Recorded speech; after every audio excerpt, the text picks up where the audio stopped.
Tkachuk moves to the net, drives it and scores again! The hunt rolls on for the Florida Panthers. We're going to play our hardest every night. As we move toward the end of the regular season, the team is fighting, pushing for yet another trip to the playoffs. And with it, a chance to rewrite hockey history. There's no quitting in here. We're going to keep fighting. From milestone moments And Marchand's got 1,000 points! to comeback wins. Let's go home, baby! And the return of its stars. We're a strong group. We always help each other out. All eyes are set on one goal. Gotta get 3, baby. We gotta get 3. All season long, we've taken you inside the glass, We definitely do have to lock in. behind the bench, and into the broadcast booth You want to be around those big moments and those big games. with analysis you'll only see right here. So many positives to highlight when it comes to this team. This is Panthers 360. This is Panthers 360, presented by RK Zero Proof Spirits. Welcome to the show, a new month, a new edition of Panthers 360. Thanks for spending your evening with us. I'm Mike Trim. We have reached the final month of the regular season, and while the Panthers continue to fight on, so do we. From milestone moments for an icon of the sport to perhaps the goal of the year, you gotta see it to believe it. We have a jam-packed show. Let's run through what's on tap. Etching his name in hockey history once again, the Florida Panthers, fans, and the entire National Hockey League celebrating Paul Maurice's 2000th game. We'll run through the sights and sounds. What if I told you the Florida Panthers are nearly undefeated when it comes to shootouts? Our research team dug into the numbers. And he's one of the newest cats on the roster, making an impact late in the season. You don't want to miss our Cameron Dobbs highlighting the Edmonton, Alberta native, Mike Benning. Yeah, Bobrovsky's won 4 of his last 5. Here's Tkachuk again between the legs. You gotta be kidding me! Matthew Tkachuk with a highlight reel goal! Unbelievable, right? Perhaps the goal of the year and 100% the best thing I saw this week. Matthew Tkachuk against the New York Islanders somehow finds open space between 3 guys in blue. Watch those quick hands right there, able to go between his legs and flip it past Islanders goalie Ilya Sorokin, one of the best in the game. Take a look again. It's worth a second and third look. He's off the screen for a split second, comes back into play, and the hockey IQ does the rest. Now, that wasn't Matthew's only highlight of the first period. Rewind back to earlier in the frame, a breakaway for Tkachuk, who buries the backhander past Sorokin to open the scoring. Watch how he's able to stay onside all alone there, then take his time to finish the play and put the Cats up 1-0. Now, at the time, those were his 11th and 12th goals of the year. After the game, he touched on what was going through his mind. I'm not really thinking, if I'm being honest out there. It was, I just tried to fake out the, because I knew that their forward was going to get to the puck first, but I think he thought I had a chance to get there, so I just gave him like a little pump fake, and it just puck came right to me, and I knew that I couldn't pull it to my forehand because of Mayfield's stick, and I didn't like my backhand angle because the puck was rolling a little bit, and the goalie would have just easily saved it if I went backhand, so it was just maybe a little act of desperation. Let's rewind even further and take you back to a huge milestone moment for head coach Paul Maurice. A thunderous standing ovation and well-deserved for Paul Maurice's 2000th NHL game. Second ever to get there. His ability to read the room, to take the temperature of games, in games, knows his players, what buttons to push. Such a great family man. The players adore him. He's tough, but he's fair and knows the game. You heard it right there on the broadcast. The Florida Panthers honoring Paul Maurice as he coached in his 2000th NHL game. An evening filled with milestones, as a matter of fact, inside Amaret Bank Arena. That night, Maurice became only the second coach in league history to join the 2000 game club, second to Scotty Bowman. Bowman finished his career with more than 2,100 games behind the bench. The Panthers beat the Seattle Kraken in a shootout. More on that later, by the way. But after the game, Maurice outlined the emotion he felt before and after the puck dropped. I was kind of hoping we could run that thing right to the intermission and we could just say, hey, sorry, coach. But that was very appreciated. That was very nice. This place has been great. The fans have been great here. Right, and I really appreciate that the acknowledgement from the Florida Panthers and the fans. I really, truly appreciate that. The milestones kept coming that game. We want to touch on Aaron Ekblad skating in his 800th game as a member of the Florida Panthers. He's never wore a jersey for another team. But back to Maurice, though. Both he and Bowman, only 2 NHL coaches to reach 2,000 games. The crew mentioned it in the broadcast, but Maurice is one of 4 active coaches to win multiple Stanley Cups, joining Joe Quenneville, John Cooper, and Mike Sullivan. Maurice began his coaching career with the Hartford Whalers in the 95-96 season. Followed that team to Carolina, coached there for nearly a dozen seasons, sprinkling a few seasons in Toronto in between. After Carolina, spent 9 seasons behind the bench way up north for the Winnipeg Jets before signing in South Florida in 2022. Now, all season long, we've taken you inside the glass for a perspective you only see here on Panthers 360. I touched on that milestone moment with WPTV reporter John Barron, and we talked about it on the analyst segment of Panthers 360. March 24, Seattle Kraken game. Head coach Paul Maurice coached in his 2,000th game. He's only the second ever in NHL history to eclipse 2,000 games, both he and Scotty Bowman. That's it. That's the list. Yeah. Number 1, number 2. You could see, Coach, right there, the moment where he took it all in at the game. What were your thoughts when you saw this, John, covering the team very closely, and what it means for him moving forward? One, I love what this organization has done. They've brought in people who care, not on just a wins and losses kind of scheme, but on an emotional level as well. Paul Maurice is at the head of all that, and he and just so many guys, we've seen so many milestones this season, but to see somebody no better than Paul Maurice to have that opportunity, it was awesome to see him love and just enjoy the moment. You could see, obviously, those last 3 games, he's now bumped up a little bit. He's just kind of, ticking away at that with, Scotty Bowman, but when we talk about a coach who has just had the accolades and before we saw him in 2024, just had not been able to, get over lift that hump. up when you talk about lifting up, Lord Stanley. I mean, he's now done it twice, but you could see the emotion in the first one. So it was great to see him do that. Great to see him now at 2,000 games. Yeah, and it's kind of projected. Bowman was a bit older when he hit that 2,000 game mark. Maurice potentially, if everything goes right, and with the Panthers that we hope it does, could be the 27-28 season that he eclipses Scotty Bowman to be number 1, and that is a lot of hockey. Remember, he started as the head coach of the Hartford Whalers. If that shows you how long ago that was, in the '96 season. Yeah, so. We're going to see a lot of people at the end of this era that are just going to now sit up at the top of the rafters. We're just going to take Coach Paul Maurice's jacket, put it up there as well. So, you got so many people who are going to be joining off of this team and just off of this organization. We're going to see a lot fill that, and Paul Maurice. Yeah, wouldn't be bad to start with him. No, absolutely not. We'll hear more from John as we continue, but back to that same night, Maurice tallied 2,000. The Florida Panthers continued an outstanding tradition, honoring those who served our country.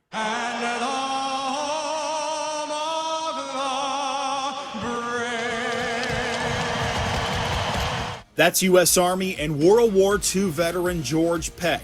Peck was honored as the national anthem roared through Amerant Bank Arena and again during the game. Deployed to Italy, Peck served as a medic. He is decorated with both the World War II Victory and Army of Occupation medals. As we move forward in the show, a special moment for a group of kids getting a behind-the-scenes look at the show. It's great, yeah. To see him end his career here in the first year the Panthers are an organization. It's it's an honor, and it's fun. It's a sport that runs in the blood of the Benning family. A passing of the torch as Mike makes history with the Florida Panthers. Don't go anywhere. This is Panthers 360. He looks like me getting out of bed. Verhage scores! Tkachuk sets him up. That may salt it away. And Carter Verhage's got another 20-goal season to his name. Welcome back to Panthers 360. All season long, we've had so much fun bringing you our new program in this studio and also at Baptist Health Iceplex, even from Amerant Bank Arena. This past week, a group of kids got the behind-the-scenes tour into how all of this comes together. Take a look. I had the fun with the youngest Florida Panthers fans. About 20 members of the Panthers Kids Club and their parents toured the station. We lit up the studio, as you can see, with the Panthers 360 logo, just like we do for the show. Not only did we talk Panthers hockey, But the kids really love this. They got a chance to be a meteorologist for a day in front of that green screen. If you're interested in signing your child up for the Kids Club, website right there on your screen, but we have all that information posted to our website, WPTV.com. Filling up the score sheet in overtime. When we continue, we're diving into the numbers as the Florida Panthers boast one of the best shootout percentages in the entire league. Panthers 360 coming right back. Don't go anywhere. 20th goal of the season, looking for 21 right at the net. He just couldn't get to it, and then he banks it in for Hagee. It's 3-0. Back here on Panthers 360, you know, our inaugural season here, we've done our best to dive into the numbers for you fans out there. And in the final month of the season, we're always finding new ways to do just that. March 24th against the Seattle Kraken. It's been a true theme of this episode, from Paul Maurice's milestone moment to military appreciation. Let's dive into the action on the ice. It was the Panthers' first game back from their final West Coast road trip of the season. 3 unanswered goals by the Panthers, answered with 3 straight from Seattle to take us to overtime. Now that took us to the shootout, and with it, the voice of the television broadcast of the Panthers, Steve Goldstein. How about being rewarded with a shootout attempt? Vinny Hinostroza's had himself a strong game. Can he get one? What a fake and what a goal! Hinostroza, and the bench loves it. Eberle against Bobrovsky. Eberle, let's go home, baby! Bobrovsky stuns him in the shootout, and the Panthers win it 5-4. Now get this, in all, the Panthers have competed in 11 overtime games this season. 6 have gone to a shootout. And their record in those games, 5-1. March 24th, the most recent shootout, you saw the result there. That was their 5th straight shootout victory dating back to November 1st. Only blemish on that shootout record this season, October 28th against the Anaheim Ducks. Hey, just a handful of games left in the 25-26 regular season. Want to bring you back to my conversation with WPTV reporter John Barron. We talked about the highs and the lows of this season. There is a lot of optimism. I was down at practice the other day. I know you've been at practice extensively. You see Alexander Barkov in the yellow non-contact jersey, and you see him like, wow, he looks like he didn't miss a beat. Right. What really gives you a sense of optimism in this, what will now be an actual offseason heading into the regular season for next season? In my opinion, much needed. Yeah. This team has been running on fumes for the last 3 years. They've had the shortest schedules because of the fact that these off seasons have been just Stanley Cup Finals, Stanley Cup Finals, Stanley Cup Finals. When you go 3, I mean, you see what happened. I mean, the same thing with like the Lightning, what we saw them with that stretch, and then they just kind of missed out. But for them, they didn't have the roster we do right now with this opportunity window still open. Now, obviously, with so many of these injuries, they weren't accounting on that. We saw what happened when Barkov went down. This team was still finding its opportunities, finding wins. But the league this year is, first off, the Eastern is above and beyond. I mean, you've got 2 teams right now fighting out when you talk about Buffalo and what's going on with the Lightning. So many of those guys just fighting for that top spot. But this team right now is looking for an opportunity to rest and come back full strength. So many in the stretch of last year's Cup run. Are they going to run out of gas? You know, at what point in the playoffs are they going to run out of gas? They didn't. They did something incredible. And you're right. I mean, even until right after the Olympic break, they were in this race. Yeah. And I think just injury after injury, key parts, and it's the in-game injuries too that affect. But you know, let's see what this squad that's all re-signed looks like coming back next year. That's what I'm saying, right? And we'll see what's what. And these injuries have been such a big problem that we're even going to see them a little bit into next year, kind of bleed in a little bit as well. So when you talk about what this team is going to look like, I feel like a lot of these teams are kind of relaxing a little bit with the Panthers, and that's going to be a big problem because you're going to face them again. You're going to be like, oh, wait, that's right. Yeah. We haven't seen this team full strength. All right, Mike, first off, to wear the same jersey that your dad used to put on, what's that feeling like? It's great, yeah. Yeah, to see him end his career here in the first year that the Panthers are an organization, it's, you know, it's an honor, and it's, yeah, it's fun. You come from a whole hockey family. I mean, your dad, of course, but also your brother, your uncle, and more. When was the moment that you wanted to play hockey? Did you always dream of coming to the NHL as well? Yeah, like when I was young, I would, you know, grow up watching my brother. He's 8 years older than me, so I was a little rat in the rink. just with my mini stick and ball, and you know, from a young age, seeing my dad on TV and stuff, it was always a dream, and yeah, I'm glad it's starting to come true. Hockey's a family business for you guys. You touched on it a little bit there, but why do you specifically love the sport? Yeah, you know, there's a lot of compete. It's fun. Play different sports growing up, and there's no other feeling like it. You know, it's fast, it's physical, it's, you know, mentally you got to be strong. So it's demanding all over the place, and I love it. Who would you credit most for you being here in this room in this outfit today? My parents, you know, taking me to, you know, rinks at 6 a.m. in the morning, and I couldn't thank them enough for why I'm here, and without them I wouldn't be here. So yeah. You're the young one in your family. You're also one of the young ones in the NHL and on this very team. Who do you feel like has really taken you under their wing so far with the Panthers? I can't really tell you like one guy. You know, everyone's been, you know, really welcoming, and you know, I got to give it to the D-Corps, obviously. You know, I've been probably annoying. I'm like a little annoying little brother, just asking him questions all the time. But yeah, everyone's been really welcoming and, you know, helped me through the process. So it's been good. Feel like you're living the dream? Yeah, it's fun here. It's, you know, it's the highest level, so it's what competitors want. You want to play against the best players, and you want to be one of the best players. So it's good all around. And you're just getting started. That's the exciting thing. And so with you just getting started, I thought we'd end here with a couple of quick hit questions. What is your go-to pregame pump-up song? What's in the headphones before a game? Anything by Calvin Harris, maybe. Yeah, I like a little upbeat. You know, I like Kid Cudi. I like throw a little Key Glock in there too. I respect the Calvin Harris. Yeah. That's a great selection there. Okay, on that kind of similar note, any game day superstitions or routines that you do every single game day? I'm not so much a superstitious guy, but you know, everything has to go on left before the right. Favorite thing about South Florida so far? Probably the weather, yeah. And yeah, I like the culture around here. You know, everyone's just doing their own thing. Who's the best hockey player in your family? Probably my dad. Best skater though, my sister. She beats me, my brother, and my dad out. Let's go, girl power. Hidden talent that you have? Play the piano. You'll have to bring it out sometime, not so hidden. Last one for you I got.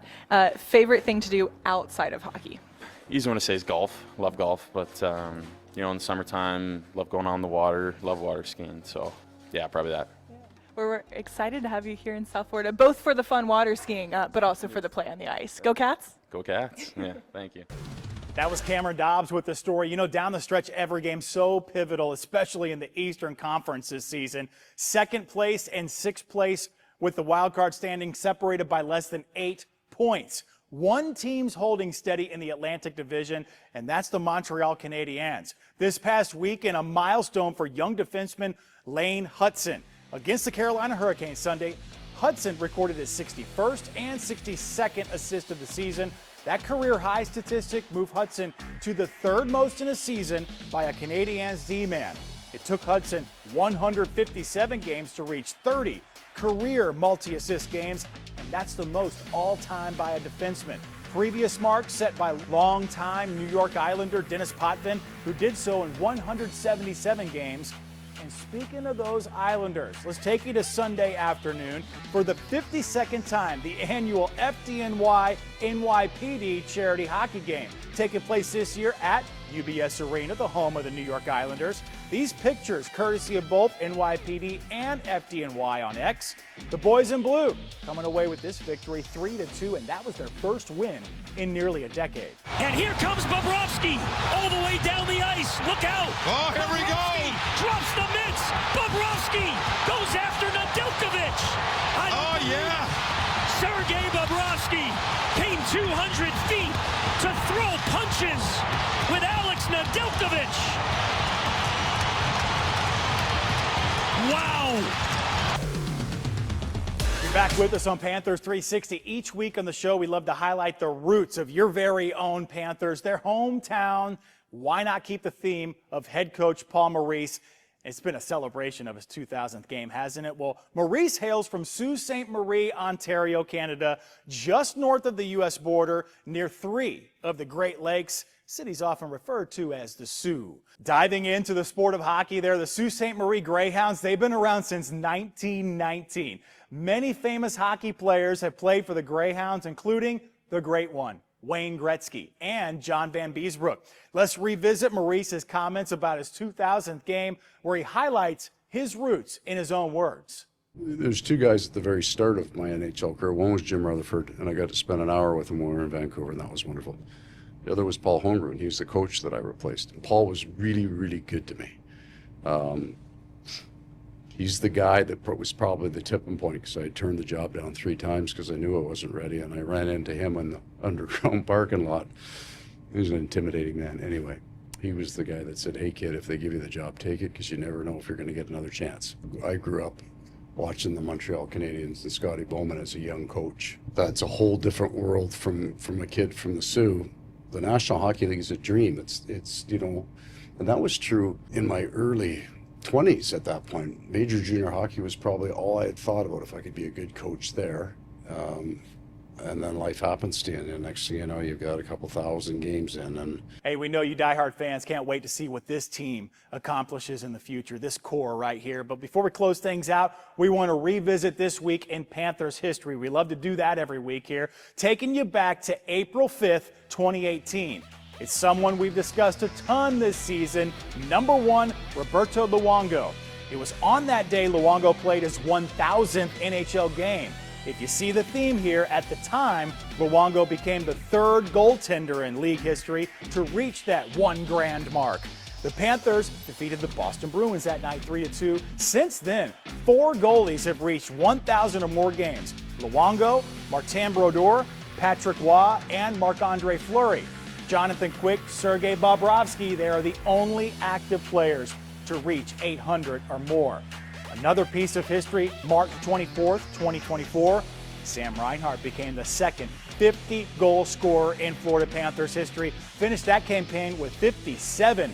Pavel Bure, the only other Panther to score 50 or more goals, and he did that twice in 99 and 2000. That guy knew how to find the back of the net. I want to thank you so much for joining us this week on Panthers 360. Our weekly interviews, by the way, just like the one I did with John Barron, 12:15 every Monday, live on our WPTV News YouTube page. Until next time, folks, thanks for joining us. I'm Mike Trent.